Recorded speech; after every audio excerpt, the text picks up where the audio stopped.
नमस्कार साथियों, साहित्य सृजन चैनल में मैं रजनी तिवारी आप सभी का बहुत बहुत स्वागत करती हूँ। आज हम बात करने वाले हैं MA third same Kumaon university के एकादश प्रश्न पत्र की पुस्तक स्मारक साहित्य संग्रह, जिसके लेखक हैं केशव दत्त रुवाली जी और जगत सिंह बिष्ट जी। आज हम पहले रेखा चित्र की बात करेंगे जिसका नाम है नीलकंठ मोर, और इस रेखा चित्र की लेखिका हैं सुश्री महादेवी वर्मा जी। हम इस पूरे वीडियो में पूरे के पूरे रेखा चित्र को प्रस्तुत करने वाले हैं आपके सामने। उसमें से फिर जो व्याख्या आती है, एक गद्यांश की व्याख्या आपको करके बताएंगे, और जो महत्वपूर्ण प्रश्न यहाँ से लघु उत्तरीय बन सकता है उस एक प्रश्न के विषय में भी हम आपसे चर्चा करने वाले हैं। तो वीडियो बहुत ही महत्वपूर्ण होने वाला है। तो वीडियो शुरू करने से पहले हमेशा की तरह एक छोटी सी रिक्वेस्ट आपसे रहेगी कि अगर आप नए व्यूअर हैं तो प्लीज़ चैनल को सब्सक्राइब कीजिए, ताकि मेरे हर नए आने वाले वीडियोज़ का नोटिफिकेशन सबसे पहले आपको मिले। और अगर आप मेरे रेगुलर व्यूअर्स हैं तब तो आपको पता ही होगा कि आपको देखने के साथ साथ वीडियो को लाइक करना है और 2 लोगों को वीडियो शेयर भी करना है, क्योंकि ऐसा करने से आपको तसल्ली मिलेगी और मुझे ये लाभ होगा कि मेरे कंटेंट को पसंद किया जा रहा है, मैं ये महसूस कर पाऊँगी। और जल्द ही एक वीडियो में मैं अपना एक उद्देश्य आपको बताने वाली हूँ, आप लोगों के साथ साझा करने वाली हूँ कि ये चैनल खोलने का मेरा क्या उद्देश्य था और किस उद्देश्य को, यानी किस बेहतर उद्देश्य को लेकर मैं ये चैनल चला रही हूँ। और जिस दिन इस चैनल में मुझे सफलता मिलेगी तो निश्चित रूप से वह सफलता आपकी और मेरी, हम सब की होगी, क्योंकि मैं अपने व्यक्तिगत निजी लाभ तक के लिए इस चैनल को नहीं चला रही हूँ। एक बहुत बड़े सपने के साथ इस चैनल को मैंने शुरू किया है, और मेरा सबसे पहला उद्देश्य यही रहेगा कि जो हिंदी के छात्र हैं उनको किताबें या इस तरह से सामग्री नहीं मिल पाती है कि वह पूरा लाभ उठा पाएँ। इसीलिए मेरा प्रयास यह रहता है कि मैं ज़्यादा से ज़्यादा बच्चों को लाभान्वित कर सकूँ। तो आइए चलते हैं वीडियो की ओर। सबसे पहले हम नीलकंठ मोर जो है इसको पढ़ लेते हैं। प्रयाग जैसे शांत और सांस्कृतिक आश्रम नगर में नखास कोना एक विचित्र स्थित रहता है। जितने दंगे फसाद और छुरे चाकूबाजी की घटनाएं घटित होती हैं, सबका अशुभारंभ प्राय नखास कोने से ही होता है। उसकी कुछ और भी अनोखी विशेषताएं हैं। घास काटने की मशीन के बड़े चौड़े चाकू से लेकर फरसा, कुल्हाड़ी, आरी, छुरी आदि में धार रखने वालों तक की दुकानें वहीं हैं। अतः गौठिल चाकू छुरी को पैना करने के लिए दूर जाने की आवश्यकता नहीं है। आँखों का सरकारी अस्पताल भी वहीं प्रतिष्ठित है। शत्रु मित्र की पहचान के लिए दृष्टि कमजोर हो तो वहाँ ठीक कराई जा सकती है, जिससे कोई भूल होने की संभावना न रहे। इसके अतिरिक्त एक और अस्पताल उसी कोने में गरिमापूर्ण ऐतिहासिक स्थिति रखता है। आहत मुमूर्षु व्यक्ति की दृष्टि से यह विशेष सुविधा है। मुमूर्षु मतलब जो मरने के लिए इच्छुक हो। ठीक है, महादेवी जी ने यहाँ पर व्यंग्यात्मक शैली का प्रयोग किया है। यदि अस्पताल के अंतःकरणों में स्थान न मिले, यदि डॉक्टर नर्स आदि का दर्शन दुर्लभ रहे, तो बरामदे, पोर्टिको आदि में विश्राम प्राप्त हो सकता है। और यदि वहाँ भी स्थानाभाव हो तो अस्पताल के कंपाउंड में मरने का संतोष तो मिल ही सकता है। इन सब बातों से महादेवी जी ने अस्पताल और प्रशासन की दुर्व्यवस्था की ओर संकेत किया है। हमारे देश में अस्पताल साधारण जन को अंतिम यात्रा में संतोष देने के लिए ही तो है। किसी प्रकार घसीट कर टांग कर उस सीमा रेखा में पहुंचा आने पर बीमार और उसके परिचारकों को एक अनिर्वचनीय आत्मिक सुख प्राप्त होता है। इससे अधिक पाने की न उसकी कल्पना है न मांग। कम से कम इस व्यवस्था ने अंतिम समय मुख में गंगाजल, तुलसी, सोना डालने की समस्या तो सुलझा ही दी है। यहाँ मत्स्य क्रय विक्रय केंद्र भी है और तेल फुलेल को दुकानें भी। मानो दुर्गंध सुगंध में समरसता स्थापित करने का अनुष्ठान है। पर नखास कोने के प्रति मेरे आकर्षण का कारण उपयुक्त विशेषताएं नहीं हैं। वस्तुतः वह स्थान मेरे खरगोश, कबूतर, मोर, चकोर आदि जीव जंतुओं का कारागार है। अस्पताल के सामने की पटरी पर कई छोटे छोटे घर और बरामदे हैं जिनमें ये जीव जंतु तथा इनके कठिन हृदय जेलर दोनों निवास करते हैं। छोटे बड़े अनेक पिंजरे बरामदे में और बाहर रखे रहते हैं, जिनमें 2 खरगोशों के रहने के स्थान में 25 और 4 चिड़ियों के रहने के स्थान में 50 भरी रहती हैं। इन छोटे जीवों को हंसने रोने के लिए भिन्न ध्वनियाँ नहीं मिलती, अतः इनका महाक्रंदन भी हो तो आश्चर्य नहीं। इन जीवों के कष्ट निवारण का कोई उपाय न सूझ पाने पर भी मैं अपने आप को उस ओर जाने से नहीं रोक पाती। किसी पिंजड़े में पानी न देखकर उसमें पानी रखवा देती हूँ। दाने का अभाव हो तो दाना डलवा देती हूँ। कुछ चिड़ियों को खरीदकर उड़ा देती हूँ। जिनके पंख काट दिए गए हैं उन्हें ले आती हूँ, परंतु फिर जब उस ओर पहुँच जाती हूँ सब कुछ पहले जैसा ही कष्टकर मिलता है। उस दिन एक अतिथि को स्टेशन पहुंचाकर लौट रही थी कि चिड़ियों और खरगोशों की दुकान का ध्यान आ गया और मैंने ड्राइवर को उसी ओर चलने का आदेश दिया। बड़े मियाँ चिड़िया वाले की दुकान के निकट पहुंचते ही उन्होंने सड़क पर आकर ड्राइवर को रुकने का संकेत किया। मेरे कोई प्रश्न करने के पहले ही उन्होंने कहना आरंभ किया, सलाम गुरुजी, पिछली बार आने पर आपने मोर के बच्चों के लिए पूछा था। शंकरगढ़ से एक चिड़ी मार 2 मोर के बच्चे पकड़ लाया है। एक मोर है एक मोरनी, आप पाल लें। मोर के पंजों से दवा बनती है, सो ऐसे ही लोग खरीदने आए थे। आखिर मेरे सीने में भी तो इंसान का दिल है, मारने के लिए ऐसी मासूम चिड़ियों को कैसे दे दूं? टांगने के लिए मैंने कह दिया, गुरुजी ने मंगवाए हैं। वैसे यह कमबख्त रोजगार ही खराब है, बस पकड़ो पकड़ो मारो मारो। बड़े मियाँ के भाषण की तूफान मेल के लिए कोई निश्चित स्टेशन नहीं है। सुनने वाला थक कर जहाँ रोक दे वहीं स्टेशन मान लिया जाता है। इस तथ्य के परिचित होने के कारण ही मैंने बीच ही में उन्हें रोककर पूछा, मोर के बच्चे हैं कहाँ? बड़े मियाँ के हाथ के संकेत का अनुसरण करते हुए मेरी दृष्टि एक तार के छोटे से पिंजड़े तक पहुँची जिसमें तीतरों के समान 2 बच्चे बैठे थे। मोर है यह मान लेना कठिन था। पिंजड़ा इतना संकीर्ण था कि वे पक्षी शावक जाली के गोल फ्रेम में कसे जड़े चित्र लग रहे थे। मेरे निरीक्षण के साथ साथ बड़े मियाँ की भाषण मेल चली जा रही थी। ईमान कसम गुरुजी, चिड़ी मार ने मुझसे इस मोर के जोड़े के नगद 30 रुपये लिए हैं। 12 कहा, भाई जरा सोच तो, अभी इनमें मोर की कोई खासियत भी है कि तू इतनी बड़ी कीमत ही मांगने चला? पर वह मुझी क्यों सुनने लगा। आपका ख्याल करके अछता पछता कर देना ही पड़ा। अब आप जो मुनासिब समझें। अस्तु 30 चिड़ी मार के नाम और 5 बड़े मियाँ के ईमान के देकर जब मैंने वह छोटा पिंजरा कार में रखा तब मानो वह जाली के चौखटे का चित्र जीवित हो गया। दोनों पक्षी शावकों के छटपटाने से लगता था मानो पिंजड़ा ही सजीव और उड़ने योग्य हो गया है। घर पहुँचने पर सब कहने लगे, तीतर हैं मोर कहकर ठग लिया। कदाचित अनेक बार ठगे जाने के कारण ही ठगे जाने की बात मेरे चिढ़ जाने की दुर्बलता बन गई है। अप्रसन्न होकर मैंने कहा, मोर के क्या सुरखाप के पर लगे हैं तो पक्षी ही हैं, और तीतर बटेर क्या लंबी पूंछ न होने के कारण उपेक्षा योग्य पक्षी हैं? चिढ़ा दिए जाने के कारण ही संभवतः उन दोनों पक्षियों के प्रति मेरे व्यवहार और यत्न में कुछ विशेषता आ गई। पहले अपने पढ़ने लिखने के कमरे में उनका पिंजड़ा रखकर उसका दरवाज़ा खोला, फिर 2 कटोरों में सत्तू की छोटी छोटी गोलियां और पानी रखा। वे दोनों चूहेदानी जैसे पिंजड़े से निकलकर कमरे में मानो खो गए। कभी मेज के नीचे घुस गए, कभी अलमारी के पीछे। अंत में इस लुक्का छिपी से थककर उन्होंने मेरी रद्दी कागजों की टोकरी को अपना नए बसेरे का गौरव प्रदान किया। 2-4 दिन वे इसी प्रकार दिन में इधर उधर गुप्तवास करते और रात में रद्दी की टोकरी में प्रकट होते रहते। फिर आश्वस्त हो गए। आश्वस्त हो जाने पर कभी मेरी मेज पर, कभी कुर्सी पर और कभी मेरे सिर पर अचानक आविर्भूत होने लगे। खिड़कियों में तो जाली लगी थी पर दरवाज़ा मुझे निरंतर बंद रखना पड़ता था।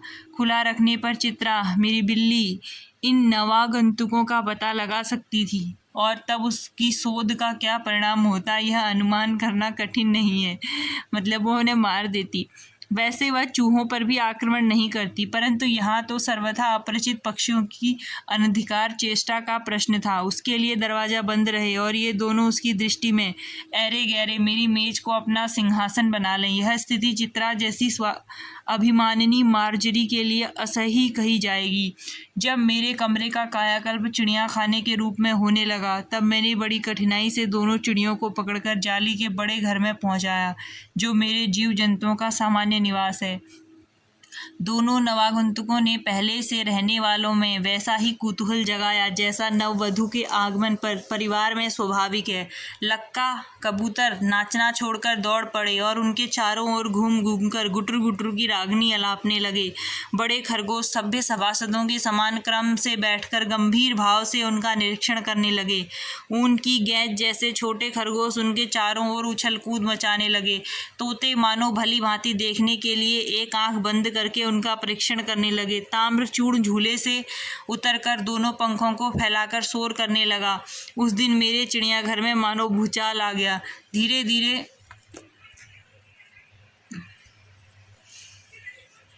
दोनों मोर बच्चे बढ़ने लगे। उनका कायाकल्प वैसा ही क्रमशः और रंगमय था जैसा इल्ली से तितली का बनना। मोर के सिर की कलगी और सघन, ऊंची तथा चमकीली हो गई। चोंच अधिक बंकिम और पैनी हो गई। गोल आँखों में इंद्रनील की नीलाभ द्युति छलकने लगी। लंबी लील हरित ग्रीवा की हर भंगिमा में धूप छांव तरंगें उठने गिरने लगी। दक्षिण वाम दोनों पंखों में स्लेटी और सफ़ेद आलेखन स्पष्ट होने लगे। पूंछ लंबी हुई और उसके पंखों पर चंद्रिकाओं के इंद्रधनुषी रंग उद्दीप्त हो उठे। रंग रहित पैरों को गर्वीली गति ने एक नई गरिमा से रंजित कर दिया। उसका गर्दन ऊंची कर देखना, विशेष भंगिमा के साथ उसे नीचा कर दाना चुगना, पानी पीना, टेढ़ी कर शब्द सुनना आदि क्रियाओं में जो सुकुमारता और सौंदर्य था, उसका अनुभव देखकर ही किया जा सकता है। गति का चित्र नहीं आंका जा सकता। देखिए, आपको पूरा का पूरा रेखा चित्र में पढ़कर इसलिए सुना रही हूँ ताकि परीक्षा में जब इसमें से गद्यांश आए व्याख्या के लिए तो आप लोग आसानी से पहचान जाओ कि यह किस रेखा चित्र में से है। मोरनी का विकास मोर के समान चमत्कारिक तो नहीं हुआ,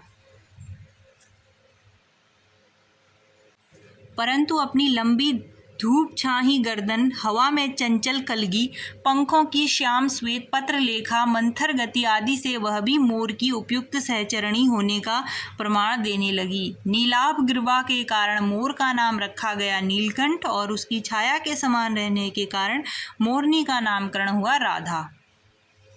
मुझे स्वयं ज्ञान नहीं कि कब नीलकंठ ने अपने आप को चिड़ियाघर के निवासी जीव जंतुओं का सेनापति और संरक्षक नियुक्त कर लिया। सवेरे ही वह सब खरगोश कबूतर आदि की सेना एकत्र कर उस ओर ले जाता जहां दाना दिया जाता है और घूम घूम कर मानो सबकी रखवाली करता रहता। किसी ने कुछ गड़बड़ की, वह अपने तीखे चंचु प्रहार से उसे दंड देने दौड़ा। खरगोश के छोटे और सरी बच्चों को वह चोंच से उनके कान पकड़कर उठा लेता था और जब तक वे आर्त क्रंदन न करने लगते उन्हें अधर से लटकाए रखता।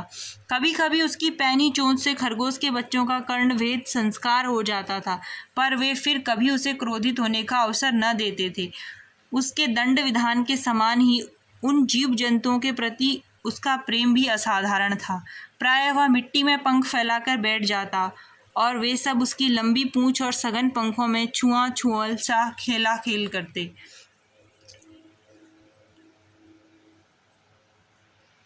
एक दिन उसके अपहत्य स्नेह का हमें ऐसा प्रमाण मिला कि हम सब विस्मित हो गए। कभी कभी खरगोश कबूतर आदि सांप के लिए आकर्षण बन जाते हैं और यदि जाली के घर में पानी निकलने के लिए बनी नालियों में कोई खुली रह जाए तो उसके भीतर प्रवेश पा लेना सहज हो जाता है। ऐसी ही किसी स्थिति में एक सांप जाली के भीतर पहुंच गया।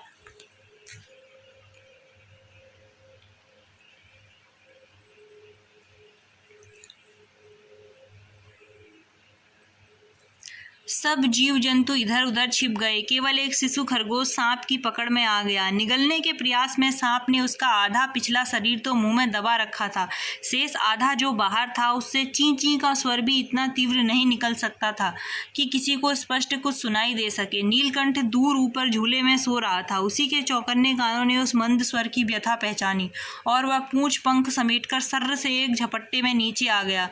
संभवतः अपनी सहज चेतना से ही उसने समझ लिया होगा कि सांप सांप के फन पर चोंच मारने से खरगोश भी घायल हो सकता है। उसने सांप को फन के पास पंजों से दबाया, फिर चोंच में इतने प्रहार किए कि वह अधमरा हो गया। पकड़ ढीली पड़ते ही खरगोश का बच्चा मुंह से निकल आया, परंतु निश्चेत सा वहीं पड़ा रहा। राधा ने सहायता देने की आवश्यकता नहीं समझी, परंतु अपनी मंद केका से किसी असामान्य घटना की सूचना सब ओर प्रसारित कर दी। माली पहुंचा, फिर हम सब पहुंचे। नीलकंठ जब सांप के 2 खंड कर चुका तब उस शिशु खरगोश के पास गया और रात भर उसके पंखों के नीचे उष्णता देता रहा। कार्तिकेय ने अपने युद्ध वाहन के लिए मयूर को क्यों चुना होगा, यह उस पक्षी का रूप और स्वभाव देखकर समझ में आ जाता है। मयूर कलाप्रिय वीर पक्षी है, हिंसक मात्र नहीं। इसी से उसे बाज, चील आदि की श्रेणी में नहीं रखा जा सकता। जितना जीवन ही क्रूर कर्म है। नीलकंठ में उसकी जातिगत विशेषता तो थी ही, उसका मानवीकरण भी हो गया था। मेघों की सांवली छाया में अपने इंद्रधनुष के गुच्छे जैसे पंखों को मंडलाकार बनाकर जब वह नाचता था, तब उस नृत्य में एक सहजात लय ताल रहता था। आगे पीछे दाएं बाएं क्रम में घूमकर वह किसी अलक्ष्य सम पर ठहर ठहर जाता था। राधा नीलकंठ के समान नहीं नाच सकती थी, परंतु उसकी गति में भी छंद रहता था। वह नृत्यमग्न नीलकंठ की दाहिनी ओर के पंखों को छूती हुई बाईं ओर निकल आती थी और बाएं पंख को स्पर्श कर दाईं ओर। इस प्रकार उसकी परिक्रमा में भी एक पूरक ताल का परिचय मिलता था। नीलकंठ ने कैसे समझ लिया कि उसका नृत्य मुझे बहुत भाता है, यह तो नहीं बताया जा सकता, परंतु अचानक एक दिन वह मेरे जाली घर के पास पहुंचते ही अपने झूले से उतरकर नीचे आ गया और पंखों का सतरंगी मंडलाकार छाता तानकर नृत्य की भंगिमा में खड़ा हो गया। तब से यह नृत्य भंगिमा नृत्य का क्रम बन गई। प्रायः मेरे साथ कोई न कोई देसी विदेशी अतिथि भी पहुंच जाता था और नीलकंठ की मुद्रा को अपने प्रति सम्मान सूचक समझकर विस्मय अभिभूत हो उठता था। कई विदेशी महिलाओं ने उसे परफेक्ट जेंटलमैन की उपाधि दे डाली। जिस नुकीली पैनी चोंच से वह भयंकर बिस्तर को खंड खंड कर सकता था, उसी से मेरी हथेली पर रखे हुए भुने चने ऐसी कोमलता से हौले हौले उठाकर खाता था कि हंसी भी आती थी और विस्मय भी होता था। फलों के वृक्ष से अधिक उसे पुष्पित और पल्लवित वृक्ष भाते थे। बसंत में जब आम के वृक्ष सुनहरी मंजरियों से लद जाते थे, अशोक नए लाल पल्लवों से ढक जाता था, तब जालीदार घर में वह इतना अस्थिर हो उठता था कि उसे बाहर छोड़ देना पड़ता। पर जब तक राधा को भी मुक्त न किया जाए, वह दरवाजे के बाहर ही उपालब्ध की मुद्रा में खड़ा रहता। मंजरियों के बीच उसकी नीलाभ झलक संध्या की छाया से सुनहरे सरोवर में नीले कमल दलों का भ्रम उत्पन्न कर देती थी। हवा से तरंगाई अशोक के रक्तिताभ पत्तों में तो वह मूंगे के फलक पर मरकत से बना चित्र जान पड़ता था। नीलकंठ और राधा की सबसे प्रिय ऋतु तो वर्षा ही थी। मेघों के उमड़ आने से पहले ही वे हवा में उसकी सजल आहट पा लेते थे और तब उसकी मंद केका की गूंज अनुगूंज तीव्र से तीव्रतर होती हुई मानो बूंद के उतरने के लिए सोपान पंक्ति बनाने लगती थी। मेघ के गर्जन के ताल पर ही उसके तन्मय नृत्य का आरंभ होता और फिर मेघ जितना अधिक गरजता, बिजली जितनी अधिक चमकती, बूंदों की रिमझिमाहट जितनी तेज होती, नीलकंठ के नृत्य का वेग उतना ही बढ़ता चला जाता। तो इस तरह से नीलकंठ की कहानी महादेवी वर्मा जी बताती रहती है। अब आगे क्या होता है, आगे एक और मोरनी खरीद के लाती है नीम, जिसका नाम कुब्जा होता है। अब कुब्जा अपने जैसा उसका नाम होता है वैसे ही उसके गुण भी होते हैं। वो अक्सर राधा को मारने दौड़ती है कुब्जा और उसकी कलगी नोच डालती है, पंख भी नोच देती है। नीलकंठ उससे दूर दूर रहने लगता है, लेकिन वह नीलकंठ के पास ही जाती रहती है। इसी बीच जब राधा 2 अंडे देती है और उसे अपने पंखों में छिपाई बैठी होती है, तो कुब्जा को पता चलता है, तो वो चोंच मार मार के राधा को धकेल देती है, फिर अंडों को फोड़कर छितरा देती है। तो ऐसे में महादेवी ने उसको अलग कमरे में बंद रखकर दाना पानी देना छोड़ दिया और तो इस तरह उसने अपना सर पटक लिया। ऐसे ही करते करते क्या होता है, एक दिन जो है वो नीलकंठ मर जाता है और उसके बाद इस तरह कुब्जा के आ जाने के बाद नीलकंठ जो है राधा से होने वाली दूरी को सहन नहीं कर पाया और मर गया। नीलकंठ के न रहने पर राधा तो निश्चेष्ट सी कई दिनों कोने में बैठी रही। वह कई बार भागकर लौट आया था, अतः वह प्रतीक्षा के भाव से द्वार पर दृष्टि लगाए रहती थी। पर कुब्जा ने कोलाहल के साथ साथ खोज ढूंढ आरंभ की। खोज के क्रम में वह प्रायः जाली का दरवाज़ा खुलते ही बाहर निकल आती थी और आम, अशोक, कचनार आदि की शाखाओं में नीलकंठ को ढूंढती रहती थी। एक दिन वह आम से उतरी ही थी कि कजरी अल्सेरियन कुत्ता जो था उनके पास वो सामने पड़ गई। स्वभाव के अनुसार उसने कजली पर चोंच से प्रहार किया। परिणामतः कजली के 2 दांत उसकी गर्दन पर लग गए। इस बार उसका कलह, कोलाहल और द्वेष प्रेम भरा जीवन बचाया न जा सका, परंतु इन 3 पक्षियों ने मुझे पक्षी प्रकृति की विभिन्नता का जो परिचय दिया वह मेरे लिए विशेष महत्व रखता है।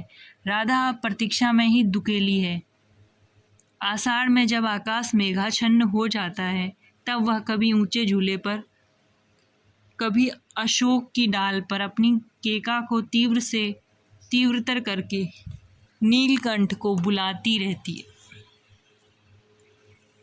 अगर देखो व्याख्या के लिए मैंने एक उदाहरण दिया है, जैसे कि हमारे देश में डैश डैश सुलझा दी जाती है, शुरुआत का एक गद्यांश है। तो इस तरह से इसका प्रसंग होगा कि प्रस्तुत गद्यावतरण का संकलन स्मारक साहित्य संग्रह में संग्रहित रेखाचित्र विधा के महादेवी वर्मा द्वारा रचित रेखाचित्र नीलकंठ मोर से किया गया है। फिर इस प्रकार उसकी व्याख्या की जाएगी। देखिए, व्याख्या को आप पॉज करके पढ़ लीजिएगा, अन्यथा वीडियो इतना लंबा हो जाता है कि बड़ा ही बोझिल हो जाता है कई विद्यार्थियों के लिए। फिर विशेष लिखना न भूलिएगा, जैसे कि अवतरण की भाषा अत्यंत सरल और शैली व्यंग्यात्मक है। रचनाकार की चिंतनशीलता को यह अंश प्रकट करता है। देश में व्याप्त भ्रष्टाचार को अत्यंत संक्षिप्त में स्पष्ट करने में रचनाकार को सफलता प्राप्त हुई है। अब एक प्रश्न यह आ सकता है, देखिए, महादेवी जी के नीलकंठ मोर शीर्षक रेखा चित्र की विशेषताओं पर प्रकाश डालिए। तो जब यह प्रश्न आता है, सबसे पहले आपने क्या करना है, आपने थोड़ा बहुत रेखा चित्र के बारे में बात करनी है। जैसे आप यह लिख सकते हो कि रेखा चित्र शब्द मूलतः चित्रकला का शब्द है। चित्रकला में रेखाओं का बहुत महत्व होता है, क्योंकि चित्रकार रेखाओं और रंगों के द्वारा ही अपने भावों को मूर्त करता है। वह विभिन्न रेखाओं द्वारा अपनी सूक्ष्म अनुभूतियों और भावों को व्यक्त करता है। इस प्रकार रेखा चित्र का शाब्दिक अर्थ हुआ रेखाओं के माध्यम से प्रस्तुत चित्र। साहित्य में रेखा चित्र शब्द थोड़ा परिवर्तित हो जाता है। चित्रकला में जो काम रेखाएं करती हैं, साहित्य में वही काम शब्द करते हैं। ठीक, इसके बाद आप लिखोगे कि प्रस्तुत रेखा चित्र नीलकंठ मोर की निम्नलिखित विशेषताओं की ओर संकेत किया जा सकता है। सबसे पहले वास्तविकता। इसमें हम ये लिख सकते हैं कि नीलकंठ मोर महादेवी वर्मा द्वारा अपने घर में पाला गया एक मोर है। इसको लेखिका ने उसके बाल्यकाल से ही पाला है। उसके सभी कार्यों को पूर्ण करने का दायित्व लेखिका ने स्वयं निभाया है। स्वाभाविक है कि महादेवी जी की घनिष्ठता नीलकंठ मोर और राधा नामक मोरनी से हो जाती है। एक लेखिका होने के नाते उन्होंने नीलकंठ मोर और राधा मोरनी की स्मृतियों के आधार पर प्रस्तुत रेखाचित्र लिखा है। इस रेखाचित्र के माध्यम से महादेवी जी के पशु पक्षियों के प्रति प्रेम का परिचय हमें स्वतः ही मिल जाता है। इसके बाद दूसरा हो सकता है इसमें एकात्मकता। एकात्मकता में हम लिख सकते हैं कि नीलकंठ मोर और राधा मोरनी का रूप चित्रण सतही नहीं है, यानी ऊपर ही ऊपर नहीं लिखा है, बल्कि उनकी अंतरात्मा में बैठकर उकेरा गया है। नीलकंठ मोर के बाह्य रूप की रेखाओं को जितने गहरे रूप से उभारा गया है, उससे कहीं अधिक गहरे रूप से उसका आंतरिक रूप रूपायित हुआ है। महादेवी जी ने नीलकंठ मोर और राधा मोरनी को अपना एकनिष्ठ लक्ष्य बनाकर उनकी रूपात्मक रेखाओं का संवेदनशीलता के साथ निरूपण किया है। यहाँ पर तुम एक आध उदाहरण ऐसे दे सकते हो गद्यांश के, जहाँ पर उन्होंने मोर और मोरनी की खूबसूरती के लिए एक पैराग्राफ दिया था। उसके बाद चित्रात्मक शैली का प्रयोग एक आपकी हेडिंग बन सकती है। भाषा का सहज और सुबोध रूप, ये एक आपकी हेडिंग बन सकती है। कहने का तात्पर्य यह है कि जब तक आपको जो भी, चाहे वो आपकी एकांकी हो, नाटक हो, उपन्यास हो, कहानी हो, रेखाचित्र हो, संस्मरण हो, हिंदी की कोई भी विधा हो, अगर आपने उस विधा के जो भी आपकी पाठ्य पुस्तक में है उसको अगर आपने पूरा पढ़ा ही नहीं है, उसकी स्टोरी ही आपको नहीं पता है, तो आप प्रश्न के उत्तर को सटीकता से दे ही नहीं सकते। अगर आपको उसकी स्टोरी पता है, आपको पता है कि उसमें क्या बात हुई थी, क्या कहानी हुई थी, तो आप निश्चित रूप से किसी भी प्रश्न को, प्रश्न कितना भी घुमा दिया जाए, आप उसका उत्तर लिखने में स्वयं को सक्षम पाएंगे परीक्षा के समय में। तो उम्मीद करती हूँ कि आज का ये वीडियो आपके लिए फ़ायदेमंद हो। इसको आप लोग देखिए, ज़्यादा से ज़्यादा शेयर कीजिए, और प्लीज़ अगर आप नए हैं चैनल पे तो इसे सब्सक्राइब कीजिए। आपके एक सब्सक्राइबर से क्या होता है कि हमारा मनोबल बढ़ता है। जब हम काम करने बैठते हैं, इतना कंटेंट जब हम ढूंढते हैं, लिखते हैं, तो हमको भी ये लगता है कि हाँ, इतने सारे लोग हैं जो हमारे काम को बेहतर मानते हैं। इसीलिए आपका एक सब्सक्राइब हमारे मनोबल को बढ़ाने का काम करता है। तो मिलते हैं अगले वीडियो में, तब तक के लिए नमस्कार।